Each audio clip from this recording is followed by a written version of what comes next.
El 27 de enero de 2022 murió Diego Verdaguer. Pero la frase que más se repitió esa semana no fue "descanse en paz". Fue otra, mucho más cruel, escrita sin piedad en miles de comentarios: Amanda mató a Diego.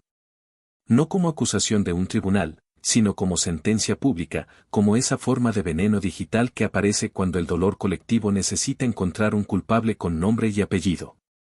Y el nombre que encontraron fue el de la viuda. Esta no es la historia de Diego Verdaguer. Diego ya tuvo su capítulo.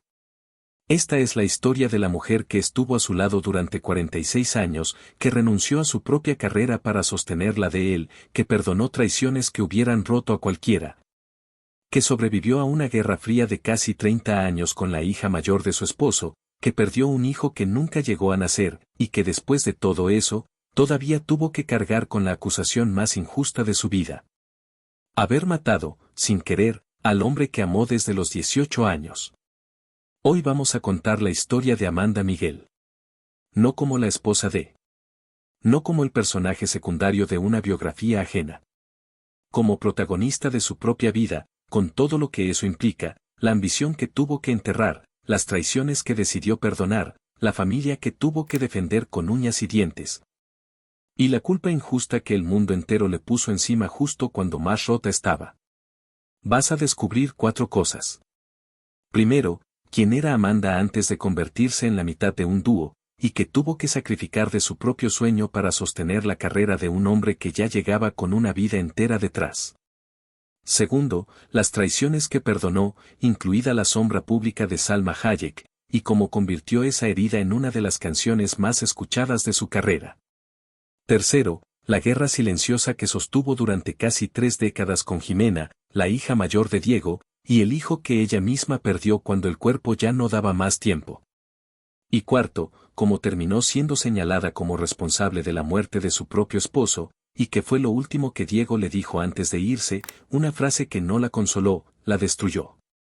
Te aviso cuando lleguemos a cada punto. Empecemos por donde empieza siempre esta clase de historias, mucho antes de la fama, mucho antes del dolor, en el momento exacto en que una joven de 18 años decidió apostarlo todo por un hombre que ya no era joven. Corría el año 1975. Amanda Miguel era argentina, tenía 18 años, una voz enorme y una ambición que no le cabía en el cuerpo. No quería ser la sombra de nadie. No quería cantar detrás de otro. Quería un nombre propio, un escenario propio, un destino que no dependiera de la voluntad de un hombre. Eso era lo que Amanda soñaba antes de conocer a Diego Verdaguer, y entonces apareció él. Diego no llegaba con las manos vacías. Llegaba con experiencia, con contratos ya firmados, con una carrera en marcha, con el conocimiento de cómo funcionaba una industria que a una muchacha de 18 años todavía le resultaba un territorio hostil. Y llegaba, también, con una historia anterior, una relación previa, y una hija, Jimena Bocadoro, que desde el primer día sería mucho más que un dato biográfico. Sería una presencia constante, una prueba de que Amanda no entraba a una vida nueva, sino a una casa que ya tenía habitaciones ocupadas por heridas de otra época. Piénsalo un momento. Ella tenía 18 años. Él ya traía pasado, hija, mundo, contratos, experiencia. Esa diferencia, al principio, no se sintió como una amenaza. Se sintió como una guía. Diego podía enseñarle cómo se negociaba con una disquera, cómo se sobrevivía a los productores que prometían todo y entregaban poco. Cómo se construía una carrera dentro de una industria que en los años 70 no era amable con las mujeres jóvenes que querían decidir sobre su propio destino. Los ejecutivos de aquella época admiraban la voz de Amanda, reconocían su fuerza, quedaban impresionados cuando abría la boca y llenaba un estudio entero. Pero invertir en ella, ponerla al centro, dejar que mandara sobre su propia carrera, eso era otra conversación. Demasiado riesgo, demasiada personalidad, demasiada mujer, según los criterios de una industria que prefería mujeres dóciles antes que mujeres con voz propia en el sentido más literal de la palabra. Y ahí empezó la primera renuncia de Amanda. No de golpe, no como quien se rinde una tarde y desaparece del mapa. Fue un proceso lento, un paso detrás de Diego, después otro más. cantando coros. Acompañando. Sosteniendo. Aprendiendo a tragarse ciertas ambiciones para que el proyecto de él pudiera crecer más rápido, más alto, más lejos. Había amor, sí, había una química real, había música compartida. Pero también había una estructura silenciosa donde el sueño propio de Amanda empezó a doblarse para que el sueño de Diego pudiera caminar más derecho. Esto es lo que casi nunca se ve cuando el público mira a una pareja famosa desde lejos. Se ven los dúos, las sonrisas, las fotografías, las canciones cantadas a dos voces sobre el mismo escenario. Lo que no se ve son las conversaciones de madrugada, quién cede, quién posterga, quién se queda esperando su turno mientras el otro recibe los aplausos completos. Amanda amó a Diego, sí, pero también invirtió en él su juventud entera, su paciencia, su voz, su tiempo, su rabia contenida, y una fe casi religiosa en que ese sacrificio algún día tendría sentido. Con los años, esa relación también se convirtió en empresa. Construyeron un mundo propio, giras, producción, decisiones compartidas, una estructura que con el tiempo tomaría forma independiente. Como si ambos hubieran logrado escapar de las manos de una industria que al principio no había creído en ella. Pero escapar de las disqueras es una cosa. Escapar de la deuda emocional que se forma cuando una mujer entrega demasiado de sí misma es otra completamente distinta. Porque desde el origen mismo de esta historia hubo una grieta pequeña, casi invisible al principio. La grieta de un amor donde uno llegaba con más poder y la otra con más esperanza. La grieta de una pareja donde la música los unía pero el sacrificio no pesaba igual para los dos. La grieta de una muchacha que creyó que podía sostenerlo todo con amor, sin saber todavía que algún día tendría que cantarle al mundo entero la verdad que más le dolía. La fama no destruye un matrimonio de un día para otro. Lo va llenando, poco a poco, de habitaciones cerradas, de llamadas que se contestan lejos de casa, de giras que se alargan más de lo necesario. De sonrisas que el público aplaude sin saber jamás qué precio costaron puertas adentro.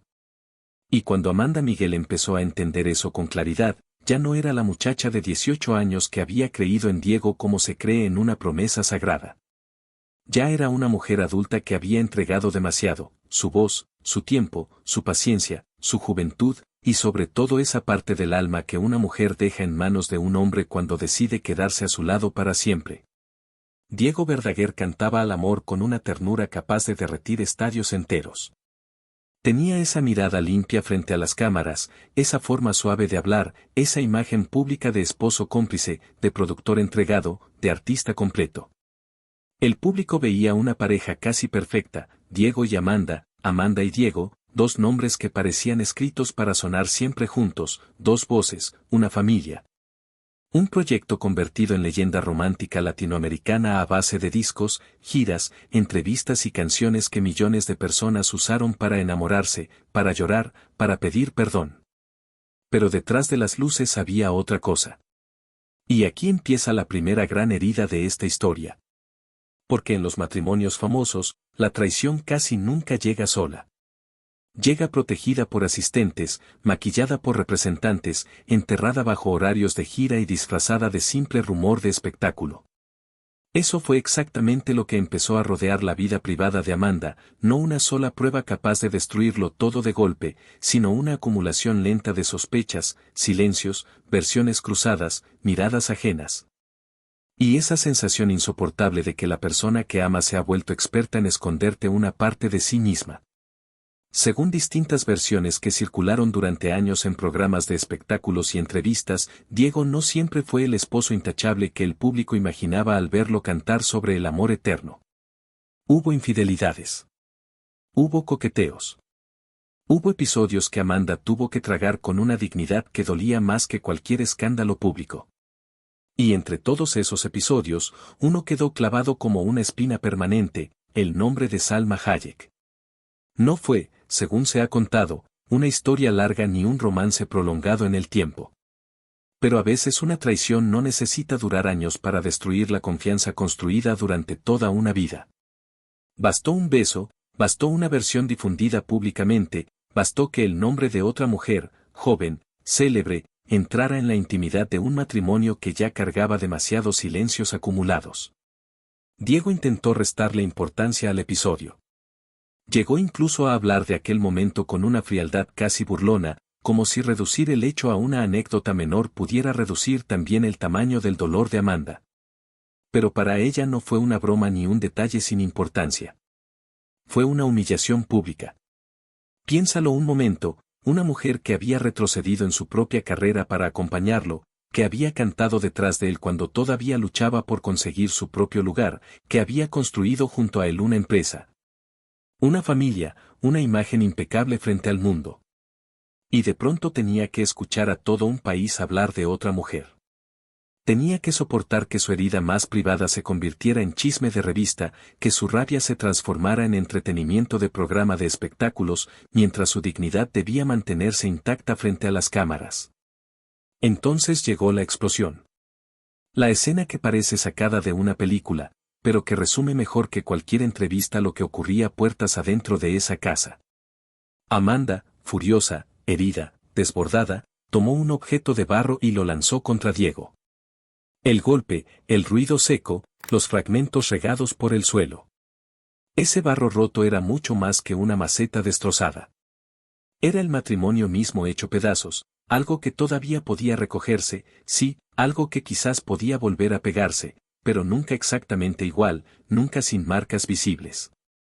Y aquí está lo más brutal de toda esta parte de la historia, Amanda no se fue. No porque no pudiera. No porque no entendiera la gravedad de lo ocurrido. No porque le faltara carácter, porque Amanda Miguel jamás fue una mujer débil. Se quedó porque había demasiado construido entre los dos. Porque el amor, a veces, se convierte en una casa incendiada donde uno sigue buscando fotografías intactas entre las cenizas. Porque irse habría significado aceptar que todos esos años, todos esos sacrificios, toda esa juventud entregada podían haber terminado convertidos en una mentira demasiado grande para sostenerla en pie. Entonces hizo lo que hacen algunas mujeres cuando el dolor ya no cabe dentro del cuerpo, lo cantó. Él me mintió no fue solamente una canción de despecho más dentro de su repertorio. Fue una confesión disfrazada de éxito comercial. Amanda salía al escenario, abría la garganta, y lanzaba esa frase como si le arrancaran la verdad directamente del pecho frente a miles de personas. El público aplaudía, las mujeres lloraban reconociéndose en cada verso, los hombres guardaban un silencio incómodo. Pero casi nadie entendía la ironía cruel de esa escena completa, la mujer cantaba sobre un hombre que le había mentido, mientras ese mismo hombre, el que había inspirado tantas heridas, seguía siendo parte central de su vida. De su música, de su destino compartido. Eso es exactamente lo que convirtió su historia en algo más doloroso que una simple infidelidad de espectáculo. Amanda no solamente fue traicionada. Tuvo que convertir esa traición en arte. Tuvo que transformar su herida en un himno que millones de personas cantarían durante décadas.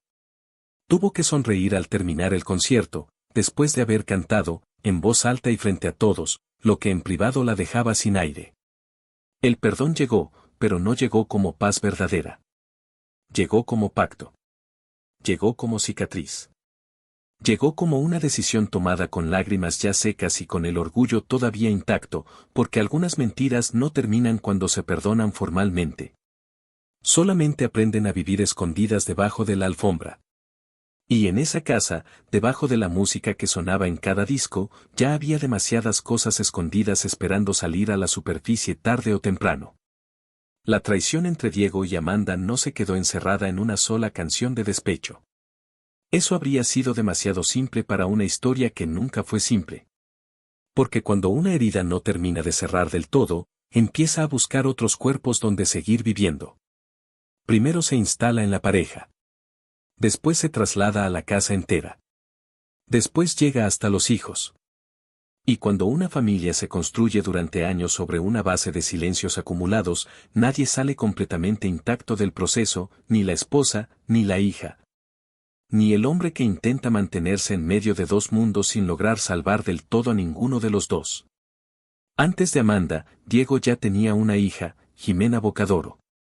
No era un nombre perdido en alguna biografía oficial ni una nota al pie de página. Era sangre. Era historia previa.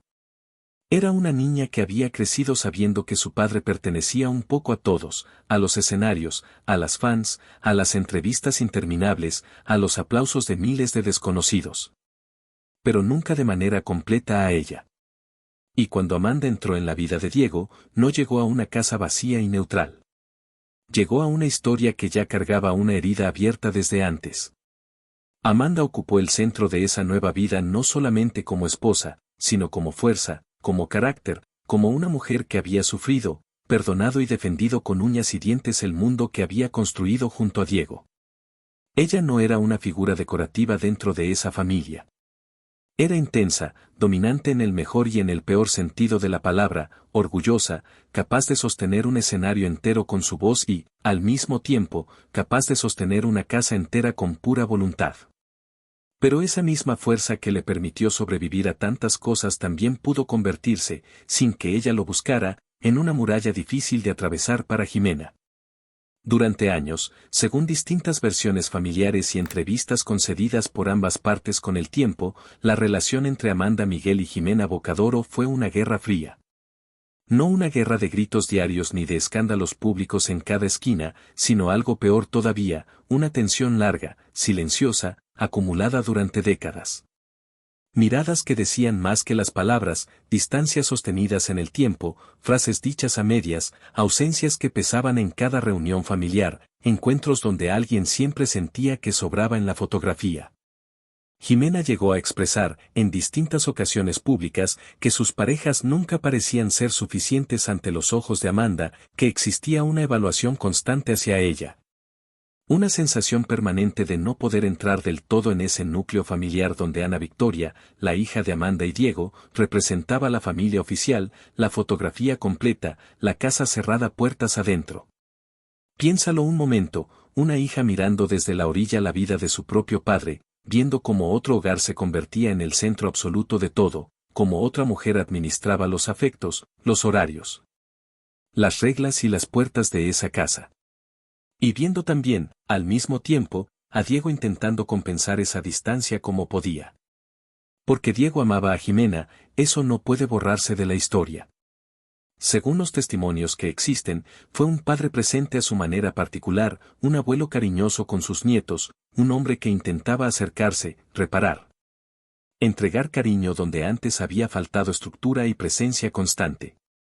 Pero hay heridas que no se curan solamente con visitas ocasionales, regalos o ternura llegada demasiado tarde. Hay heridas que necesitan una verdad que casi nadie está dispuesto a pronunciar en voz alta. Y Amanda, por su parte, también cargaba su propia cárcel emocional. Porque mientras Jimena sostenía el dolor de sentirse siempre fuera del núcleo central, Amanda sostenía otro vacío completamente distinto. Uno del que habló años después con una tristeza que no necesitaba adornos ni dramatismo adicional. Después de Ana Victoria, nacida en 1983, Amanda quiso tener otro hijo. Pero la industria del espectáculo no suele tener piedad con las mujeres que deciden detenerse por un embarazo. Las giras no esperan a nadie. Los contratos no esperan a nadie. Los escenarios no esperan a nadie. Una cantante embarazada era vista, en aquella época así, entre conciertos, decisiones profesionales, presiones constantes y años que fueron pasando sin pedir permiso. La maternidad volvió a tocar la puerta de Amanda cuando su cuerpo ya no tenía la misma fuerza de antes. Amanda tenía alrededor de 45 años cuando perdió ese embarazo. Un hijo que nunca llegó a nacer. Una habitación que nunca terminó de prepararse. Una voz infantil que nunca llegó a pronunciar la palabra mamá. Ella misma llegó a decir, años después, que si ese niño hubiera nacido, hoy tendría ya una vida propia, una edad concreta, un rostro que solo existe en su imaginación. Esa sola frase parte algo por dentro cuando se escucha con atención, porque no habla únicamente de una pérdida médica registrada en un expediente clínico. Habla de una madre que siguió viendo crecer, dentro de su propia mente, a alguien que el mundo entero nunca llegó a conocer. Un fantasma íntimo, un hijo invisible sentado para siempre en un lugar vacío de la mesa familiar.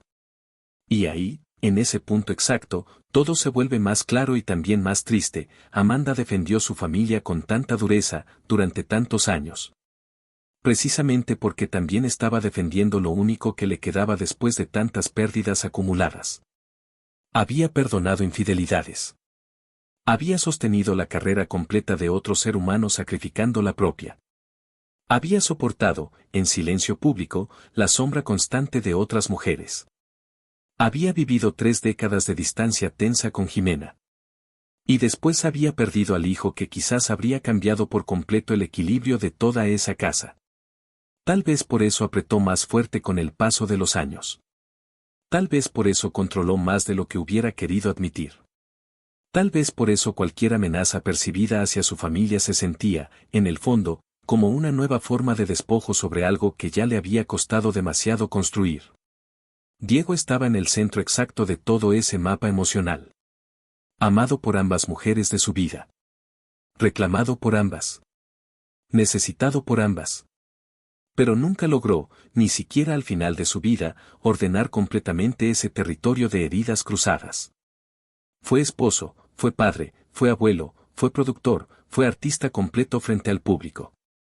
Y aún así, en lo más profundo de su propia casa, convivían 2 mujeres marcadas por pérdidas absolutamente distintas, peleando no siempre directamente entre ellas, sino por el lugar exacto que el amor de Diego les había prometido en algún momento y que él nunca supo repartir sin romper algo en el proceso. La familia Verdaguer Miguel no fue solamente una historia contada a través de canciones románticas. Fue, puertas adentro, una casa llena de ecos, una hija que quería sentirse parte real de esa historia, una esposa que necesitaba proteger con uñas y dientes lo que le quedaba después de tanto sacrificio. Un hijo que nunca llegó a respirar fuera del vientre, y un hombre que seguía cantándole al amor eterno frente a millones de personas, mientras los suyos, en privado, aprendían a sobrevivir entre grietas cada vez más profundas. Pero ninguna guerra familiar, por larga y silenciosa que sea, prepara verdaderamente a una mujer para la forma en que la muerte termina tocando la puerta. Y la muerte ya venía en camino, aunque nadie en esa casa lo supiera todavía con certeza. La tragedia final no llegó de golpe, como un ladrón con la cara descubierta. Llegó primero como una idea. Como una desconfianza extendida.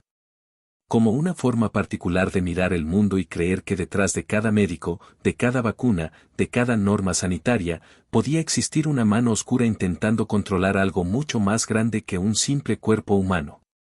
Y cuando esa idea entra en una casa, mezclada con amor, orgullo, miedo y fama acumulada durante décadas, puede terminar convirtiéndose en una sentencia irreversible. El año 2020 detuvo al mundo entero. Los aeropuertos quedaron vacíos. Los escenarios cerraron sus puertas. Las giras desaparecieron como si alguien hubiera apagado de golpe la música completa del planeta.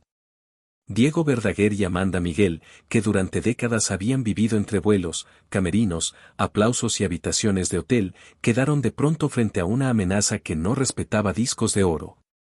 Ni historias de amor de 46 años, ni apellidos reconocidos en todo un continente.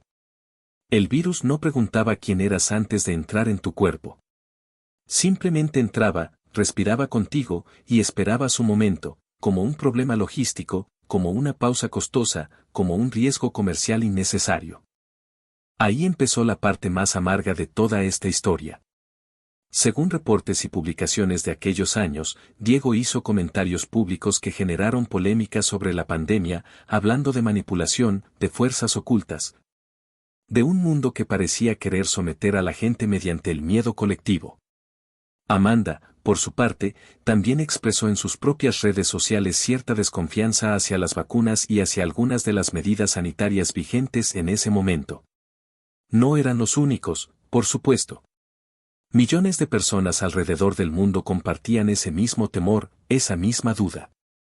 Millones sintieron, durante aquellos meses, que la realidad se había vuelto demasiado extraña para aceptarla por completo. Pero en esta familia particular, esa duda terminaría chocando contra el destino de la forma más cruel posible. A finales de 2021, según distintas versiones que circularon después, Amanda asistió a un evento público. Nada parecía definitivo todavía en ese momento. Nada parecía anunciar una condena. Tal vez fue simplemente una salida más entre tantas, un intento de volver a sentir que la vida seguía adelante, que el encierro prolongado no había ganado la batalla por completo. Que la música todavía podía vencer al miedo acumulado durante meses. Pero el virus no necesita intención ni maldad para hacer daño. No necesita que alguien busque provocarlo. Solamente necesita un descuido, una cercanía inesperada, una respiración en el lugar y el momento equivocados. Amanda se contagió. Y Diego regresó de un viaje de trabajo justo cuando ella, sin saberlo todavía con certeza, ya llevaba dentro al enemigo invisible que terminaría separándolos para siempre. Piénsalo un momento, después de 46 años juntos, después de tantos perdones, tantas canciones, tantas traiciones superadas, tantas reconciliaciones silenciosas, tantas hijas, tantos nietos. Tantos escenarios compartidos y tantas guerras familiares sobrevividas, la amenaza final no llegó a través de otra mujer, ni de un nuevo escándalo público, ni de una mentira adicional. Llegó a través del aire. A través de una partícula invisible capaz de entrar en la casa sin necesidad de romper ninguna ventana. Al principio, como tantas otras familias en aquel momento, intentaron resistir la enfermedad en casa. Probablemente pensaron que se trataba de algo pasajero, fiebre, cansancio, unos días complicados que terminarían resolviéndose solos. Amanda empezó a mejorar con el paso de los días. Su cuerpo respondió mejor de lo esperado. Pero Diego no corrió la misma suerte. En su organismo, la enfermedad avanzó con una ferocidad completamente distinta. El nivel de oxígeno comenzó a caer de forma preocupante. La respiración se convirtió en una lucha constante. Y entonces Ana Victoria, la hija que había crecido dentro de esta historia musical y familiar tan compleja, tuvo que mirar a sus propios padres no como leyendas del espectáculo, sino como dos personas absolutamente vulnerables frente a una enfermedad que ya no permitía más negaciones. Fue ella quien insistió, con firmeza, en que ambos fueran trasladados al hospital. Los Ángeles, finales de diciembre de 2021. Pasillos fríos, protocolos estrictos, mascarillas por todas partes, puertas cerradas al acceso familiar, médicos completamente agotados por meses de trabajo continuo. Familias enteras esperando noticias solamente a través del teléfono. Y dentro de ese sistema saturado, Diego y Amanda quedaron separados físicamente. Esa es, quizás, la imagen que parte esta historia completa en dos mitades irreconciliables. Dos personas que habían compartido cama, escenario, vida entera y culpas acumuladas durante casi medio siglo, ahora aisladas en habitaciones distintas, sin poder tocarse, sin poder abrazarse. Sin poder despedirse como se despiden los amantes de toda la vida, con una mano apretando fuerte la otra hasta el último segundo posible. Solamente quedaban mensajes de texto. Solamente pantallas de teléfono. Solamente palabras enviadas desde una cama de hospital hacia otra cama de hospital, como si el amor construido durante 46 años completos hubiera sido reducido, al final, a una luz fría parpadeando en una pantalla.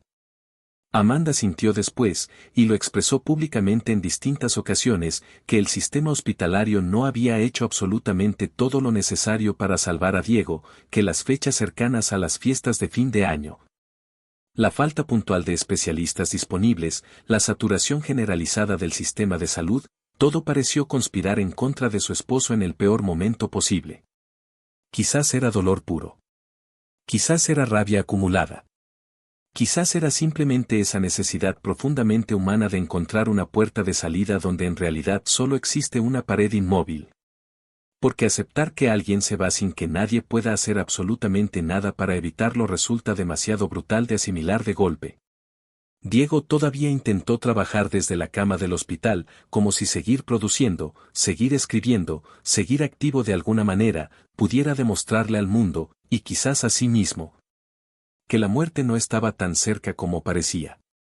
Pero el cuerpo, llegado cierto punto, deja de obedecer a la voluntad, sin importar cuánta fuerza de carácter haya sostenido a una persona durante toda una vida de escenarios. El 27 de enero de 2022, a los 70 años de edad, Diego Verdaguer murió por complicaciones directamente relacionadas con el COVID-19. Y en ese instante exacto, Amanda no perdió únicamente a su esposo. Perdió, al mismo tiempo, al hombre que la había herido profundamente, al hombre que la había sostenido durante décadas, al hombre al que había decidido perdonar una y otra vez, al hombre que, sin proponérselo del todo, la había hecho cantar desde su propia herida más profunda. Pero lo peor de toda esta historia todavía no había llegado. Porque la muerte de Diego no trajo consigo un silencio respetuoso. Trajo, en cambio, un juicio público inmediato y feroz. La muerte no trajo paz para Amanda. Trajo una segunda enfermedad, mucho más rápida, mucho más ruidosa, mucho más cruel que cualquier virus físico, la enfermedad del juicio público sin matices. Porque cuando Diego Verdaguer murió aquel 27 de enero de 2022, el país entero no le dio tiempo a nadie de llorarlo con calma. La familia no tuvo tiempo real de respirar hondo. Amanda no tuvo tiempo de asimilar del todo que el hombre con el que había compartido 46 años de vida ya no iba a volver a escribirle desde la habitación de al lado.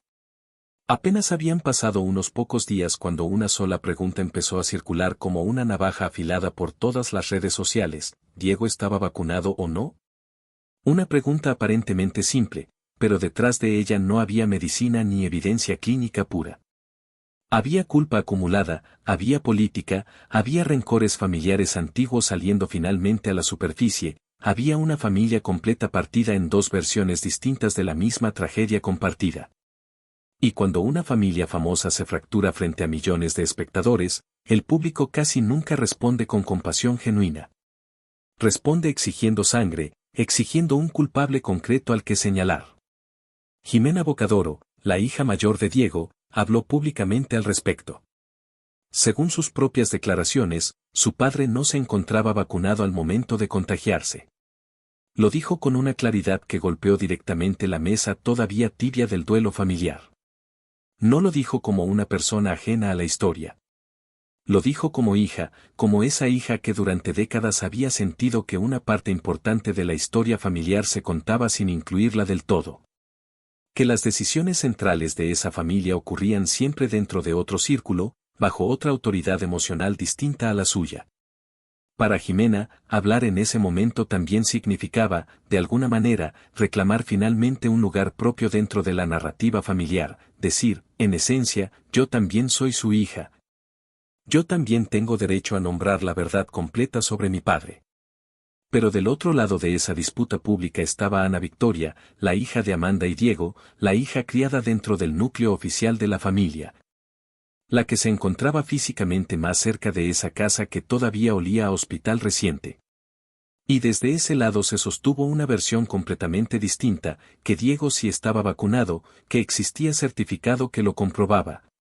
Que no resultaba justo manchar su memoria apenas construida con versiones incompletas o apresuradas, que correspondía respetar el legado luminoso de un hombre que acababa de fallecer. 5 días.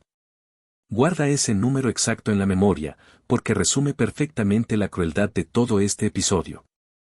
Apenas 5 días después de la muerte de Diego, sus propias hijas ya se encontraban atrapadas en una batalla completamente pública alrededor de un tema tan delicado como una vacuna. 5 días. Ni siquiera había transcurrido una semana completa para poder llorar tranquilamente a un padre. Ni siquiera había pasado el tiempo mínimo necesario para ordenar sus pertenencias, tocar su ropa todavía colgada en el armario, revisar su teléfono personal, entrar en su estudio de grabación y sentir, con calma, que el mundo se había quedado repentinamente vacío. El duelo fue reemplazado, casi de inmediato, por declaraciones cruzadas ante los medios. Las lágrimas privadas fueron sustituidas por titulares sensacionalistas. La memoria compartida fue reemplazada por sospecha mutua. Y en medio de toda esa guerra pública quedó Amanda, completamente sola, viuda, agotada físicamente y emocionalmente, convertida de la noche a la mañana en el blanco perfecto para la furia colectiva. Porque las redes sociales, ese tribunal sin rostro definido y sin posibilidad real de apelación, no querían escuchar matices complejos. No querían entender que una familia entera podía estar genuinamente confundida en ese momento, que una pandemia global podía destruir incluso a quienes creían tener todas las respuestas correctas. Que el dolor extremo puede hacer que cada persona recuerde exactamente la misma tragedia de una manera completamente distinta a los demás. Las redes sociales, simplemente, necesitaban encontrar una culpable concreta. Y la encontraron en ella. Empezaron a rescatar publicaciones antiguas de Amanda, frases sueltas, opiniones previas, dudas expresadas meses atrás sobre las vacunas disponibles. Comentarios que en otro momento habían parecido apenas parte de una discusión pública más entre millones de personas. Y que ahora eran utilizados como pruebas morales definitivas en contra de una mujer completamente destrozada por el dolor. De pronto, Amanda ya no era reconocida públicamente como la cantante de voz poderosa que había marcado a toda una generación. Ya no era la esposa que había perdonado infidelidades dolorosas durante décadas. Ya no era la mujer que había sostenido giras completas, una familia entera y una empresa musical exitosa durante años de trabajo constante. Para muchos, de la noche a la mañana, se convirtió simplemente en la responsable directa de la muerte de Diego. Amanda mató a Diego. La frase volvió con fuerza, una y otra vez, como una pedrada certera. No como sentencia legal formal, no como verdad médica comprobada, sino como condena puramente emocional emitida por una multitud que necesitaba, con urgencia, simplificar una tragedia demasiado compleja para procesarla de otra manera. Porque resulta mucho más fácil señalar con el dedo a una viuda concreta que aceptar, colectivamente, que la muerte puede entrar incluso en una casa completamente llena de amor genuino. Resulta mucho más sencillo culpar directamente a una mujer que mirar de frente el caos absoluto de una pandemia global, las contradicciones internas de cualquier familia numerosa, el miedo compartido por millones. Las decisiones estrictamente personales tomadas en medio de la incertidumbre y la fragilidad brutal e inevitable del cuerpo humano frente a un virus desconocido. Amanda guardó silencio ante toda esa avalancha. Y ese silencio, paradójicamente, terminó siendo más fuerte que cualquier defensa pública que hubiera podido ofrecer. No salió a discutir abiertamente con Jimena a través de los medios. No convirtió su propio duelo en un espectáculo mediático adicional. No ofreció una explicación extensa diseñada para salvar su imagen pública. Quizás porque sencillamente no podía hacerlo en ese momento. Quizás porque cualquier palabra que pronunciara habría sido utilizada inmediatamente en su contra. Quizás, y esto es lo más doloroso de imaginar, porque cuando una mujer cree, aunque sea en la esquina más oscura de su propia conciencia, que pudo haber llevado el virus hasta su propia casa, ninguna defensa externa resulta suficiente. Hay culpas que no necesitan ser objetivamente ciertas para terminar destruyendo a una persona por dentro.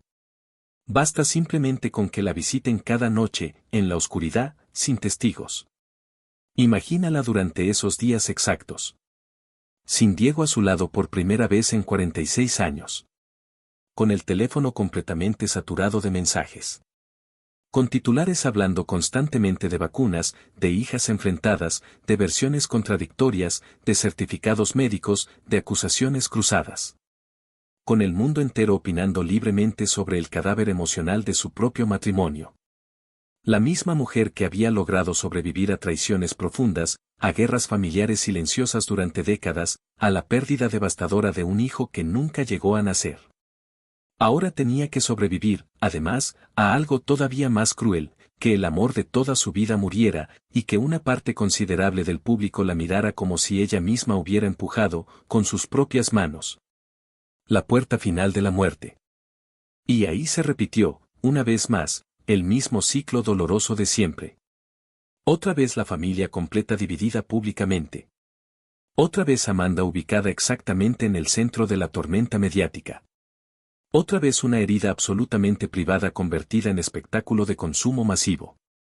Solo que esta vez, Diego ya no estaba disponible para cantar, para suavizar los ánimos, para abrazarla, para decir alguna palabra capaz de calmar el incendio que él mismo, en cierta forma, había ayudado a encender con sus propias declaraciones públicas sobre la pandemia. Pero antes de irse por completo, Diego dejó una frase pendiente. Y esa frase, cuando finalmente salió a la luz, terminaría cambiándolo absolutamente todo en la forma en que se entiende esta historia. Llegamos entonces a la frase central de todo este relato.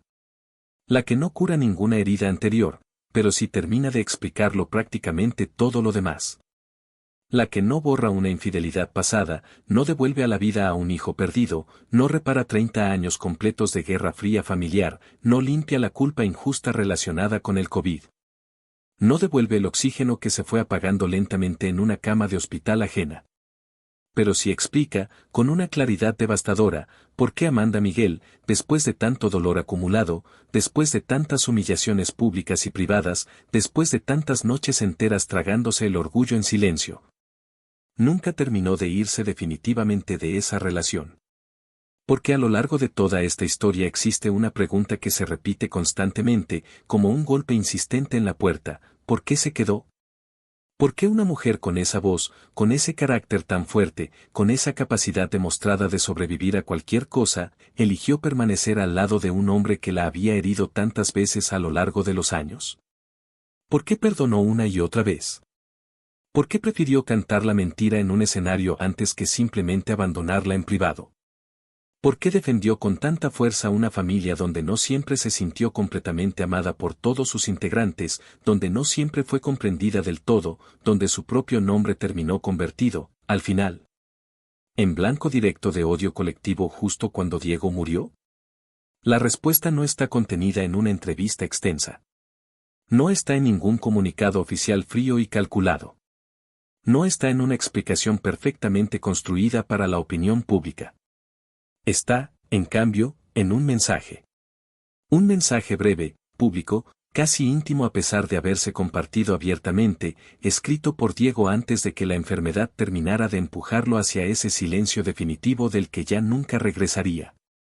Eres y serás la ladrona que me robó el corazón. No otra mujer cualquiera. No el público que lo aplaudía cada noche. No la fama acumulada durante décadas. No la historia oficial construida para las cámaras. Amanda. Piénsalo un momento con calma. El mismo hombre que la había hecho llorar en privado durante años. El mismo que había provocado, sin proponérselo directamente, alguna de sus canciones más desgarradoras. El mismo que en más de una ocasión había minimizado públicamente heridas que para ella resultaban absolutamente enormes. El mismo que tantas veces pareció no entender del todo el tamaño exacto del daño que sus propias decisiones causaban en casa. Al final de toda su vida, ese mismo hombre volvió a poner su corazón exactamente en el mismo lugar donde lo había dejado desde 1975, cuando ella todavía tenía apenas 18 años. Ese mensaje la destruyó precisamente porque llegó demasiado tarde para cambiar nada de lo ya vivido. Porque cuando una mujer espera durante décadas enteras que el hombre que ama diga con claridad lo que debió haber dicho muchas veces antes, y ese hombre finalmente lo dice justo cuando ya se encuentra al borde del abismo final, la frase no llega como un consuelo genuino. Llega como un cuchillo. Llega como una confirmación tardía. Llega como una caricia que ya no puede tocar físicamente la piel de nadie. Amor hasta el final. 3 palabras que suenan hermosas cuando se escuchan desde lejos, pero que de cerca pesan exactamente como una losa de piedra, porque ese amor hasta el final también significó, inevitablemente, dolor hasta el final. Perdón repetido hasta el final, silencio acumulado hasta el final, culpas cargadas hasta el final. Amanda no recibió, en realidad, una despedida completamente limpia. Recibió una verdad incompleta, envuelta apresuradamente en ternura justo cuando ya no quedaba tiempo real para discutir nada más, para reclamar nada más, para romper otro objeto de barro contra la pared. O para simplemente abrazarlo sin ningún miedo de por medio. Y ahí, finalmente, se entiende el conjunto completo de esta historia. Amanda no eligió, a lo largo de toda su vida, un amor perfecto ni idealizado. Eligió, en cambio, un amor genuinamente suyo. Roto en varias partes, sí. Contradictorio en muchos momentos, sí. Lleno de grietas visibles, sí. Pero completamente suyo, construido con sus propias manos durante casi medio siglo. Eligió, en definitiva, un amor profundamente imperfecto antes que una soledad perfectamente ordenada. Eligió quedarse no porque no supiera cómo marcharse, sino porque había construido, junto a ese hombre específico, una vida entera, una hija, canciones inolvidables, una empresa musical exitosa, giras interminables. Recuerdos compartidos, heridas superadas, risas genuinas, peleas intensas, escenarios llenos hasta el último asiento disponible. Diego no quedó completamente limpio ante la historia por haber dicho te amo justo al final de su vida. Nadie queda completamente limpio solamente por pronunciar esas palabras cuando ya se acerca el desenlace inevitable. Pero sí quedó, finalmente, mostrado como un ser humano real. Quedó desnudo de artificios públicos. Quedó exactamente como siempre había sido para Amanda, el hombre que la rompió profundamente en más de una ocasión, y al mismo tiempo el hombre que ella más amó durante toda su vida adulta. Por eso, cuando él murió, Amanda no habló públicamente como una mujer que finalmente se sentía liberada. Habló como alguien a quien le habían arrancado, de manera abrupta, una parte física de su propio cuerpo. Dijo, en distintas declaraciones posteriores, que Diego no se había ido del todo, que simplemente había cambiado de forma. Y quizás esa fue, sencillamente, su manera personal de sobrevivir al dolor más profundo, creer firmemente que ese amor construido durante décadas no había terminado por completo dentro de esa habitación de hospital fría, sino que solamente había dejado de tener cuerpo físico disponible. Pero la canción, de alguna manera, todavía tenía que continuar sonando. Después de la muerte de Diego, Amanda Miguel no regresó exactamente a la vida anterior que conocía. Regresó, en cambio, a una versión completamente distinta de esa misma vida, una donde el cuerpo sigue caminando por inercia, donde la voz sigue saliendo con fuerza cada noche sobre el escenario, donde el público sigue aplaudiendo con la misma intensidad de siempre, pero donde algo profundo, en el interior, ya no logra regresar completo nunca más. Enero de 2022 le arrebató al hombre con quien había compartido 46 años completos de música, heridas profundas, perdones sinceros, giras interminables, discusiones intensas, silencios prolongados y promesas sostenidas en el tiempo. Y cualquiera pensaría que, después de perder algo tan enorme, el destino tendría al menos algo de piedad reservada para ella. No la tuvo. 8 meses después de la muerte de Diego, Amanda perdió también a su propia madre. Piénsalo un momento con calma. Primero se marchó el hombre que representaba prácticamente toda su historia adulta. Después se marchó la mujer que representaba directamente su origen más profundo. Es exactamente como si la vida hubiera arrancado, de manera casi simultánea, las dos raíces más profundas que sostenían su existencia entera. Una raíz la sostenía hacia atrás, hacia la niña argentina de 18 años que alguna vez había sido.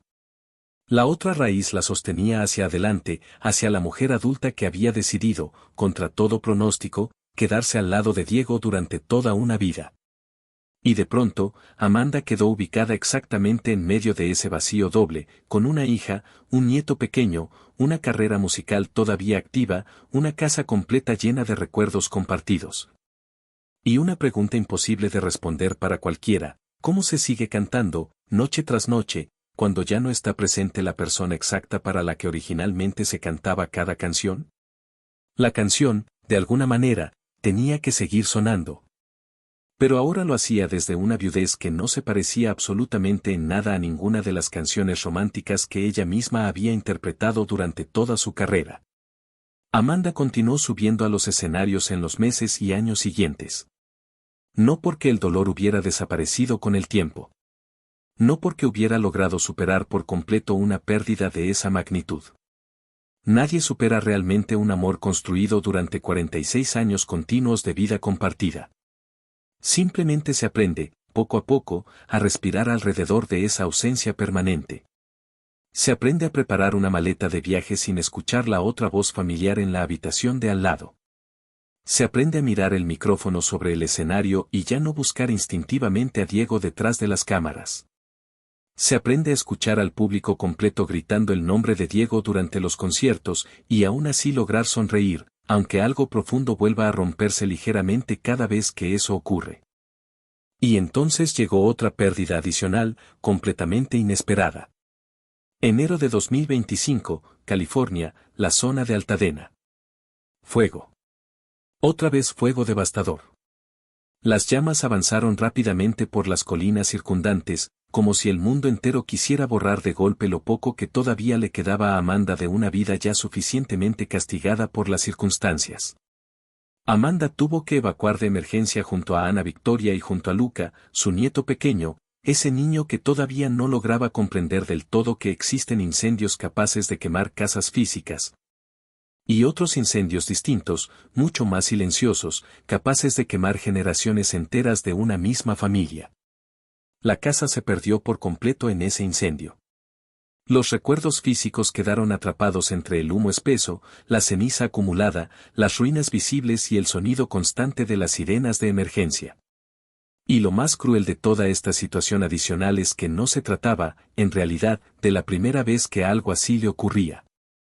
Anteriormente, aquella casa ubicada en Tepoztlán, México, esa especie de refugio personal entre montañas, también había sido devorada por completo por otro incendio en el pasado.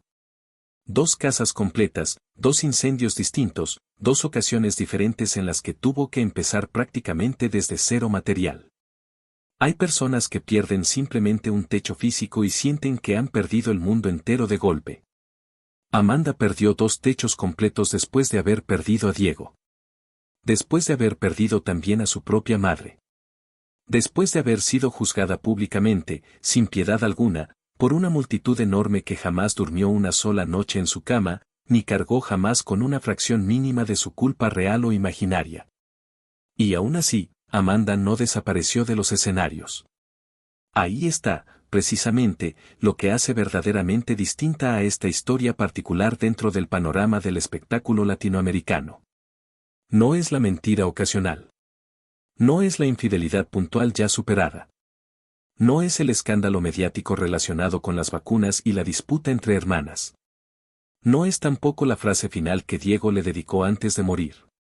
Lo verdaderamente brutal e inspirador de esta historia es que Amanda continuó adelante, con su cabello siempre como una llamarada visible. Con esa voz particular que parece nacer directamente de una herida todavía abierta, con los ojos visiblemente marcados por todo aquello que ya nunca podrá recuperar por completo. Continuó cantando. Y un día, sobre un escenario cualquiera, ocurrió una imagen prácticamente imposible de imaginar unos años atrás. Amanda volvió a cantar junto a Diego. No con su cuerpo físico real, por supuesto, porque eso ya resultaba imposible. No con su respiración natural, ni con su mano tocándola de ella. Volvió a cantar junto a su holograma, una figura completamente hecha de luz proyectada, una presencia construida a partir de tecnología avanzada, memoria compartida y deseo genuino de reencuentro. Diego ya no estaba físicamente presente en este mundo, pero aparecía frente a ella, sobre el escenario, como un fantasma elegante. Como una promesa reconstruida artificialmente a través del brillo tecnológico disponible en ese momento. Y Amanda cantaba justo a su lado, frente a miles de espectadores emocionados. Piensa detenidamente en esa escena particular. La mujer que había sido traicionada en el pasado, juzgada públicamente sin piedad, rota emocionalmente en varias ocasiones distintas, convertida en viuda repentina. Incendiada tanto por dentro como por fuera en más de una ocasión, cantando ahora junto a la sombra luminosa artificial del mismo hombre que tanto la hirió y que, al mismo tiempo, tanto la amó durante toda una vida compartida. Eso no representa, de ninguna manera, un final feliz convencional. No confundamos las cosas en este punto final del relato. Es, en realidad, algo mucho más profundamente humano que cualquier final feliz tradicional. Es una forma particular de sobrevivir, porque el amor verdaderamente eterno casi nunca resulta completamente limpio en la práctica real. A veces llega manchado de orgullo acumulado, de errores repetidos, de perdones que nadie más logra entender completamente desde afuera, de noches enteras donde una mujer se pregunta a sí misma, en silencio absoluto, si realmente hizo bien en quedarse tanto tiempo al lado de la misma persona, pero Amanda Miguel no quedó definida, ante la historia y ante el público, únicamente por la mentira original de Diego. Quedó definida, en cambio, por absolutamente todo lo que decidió hacer después de esa mentira inicial, después de la muerte devastadora de su esposo, después del juicio público injusto que sufrió. Después de los incendios que le arrebataron 2 hogares distintos. Hoy, su nieto Luca representa exactamente aquello que Diego ya nunca pudo llegar a ver completo con sus propios ojos, la tercera generación de esta historia familiar. La vida que insiste en continuar hacia adelante a pesar de todo lo ocurrido, ese pequeño rostro infantil por el cual Amanda todavía logra levantarse cada mañana cuando el peso completo del pasado resulta, en ocasiones, demasiado difícil de sostener sola. Porque tal vez esa sea, al final de todo este recorrido, la verdadera forma de redención disponible para ella. No se trata de olvidar lo vivido. No se trata tampoco de justificar cada decisión tomada en el pasado. No se trata de fingir que nada de todo esto dolió profundamente en su momento. Se trata, simplemente, de continuar respirando con absolutamente todo ese peso acumulado encima, día tras día, escenario tras escenario. La canción, de alguna manera muy real, tenía que continuar sonando. Y Amanda, contra todo pronóstico razonable, contra todo el peso combinado de la traición, el duelo, el juicio público injusto y el fuego devastador, la siguió cantando hasta el día de hoy. Si esta historia te hizo ver a Amanda Miguel con otros ojos, ya no como la simple mitad de un dúo romántico famoso, sino como la protagonista absoluta de su propia vida. Cuéntanos en los comentarios qué parte de todo este recorrido te dolió más, la renuncia de su carrera a los 18 años, la traición pública relacionada con Salma Hayek, la guerra silenciosa con Jimena, el hijo que nunca llegó a nacer, o la injusta acusación pública que recibió apenas días después de perder al amor de toda su vida. Y si quieres que sigamos revisando, con este mismo nivel de profundidad, otras historias de mujeres que quedaron atrapadas durante décadas a la sombra de hombres famosos, díselo también, porque esta serie apenas está comenzando.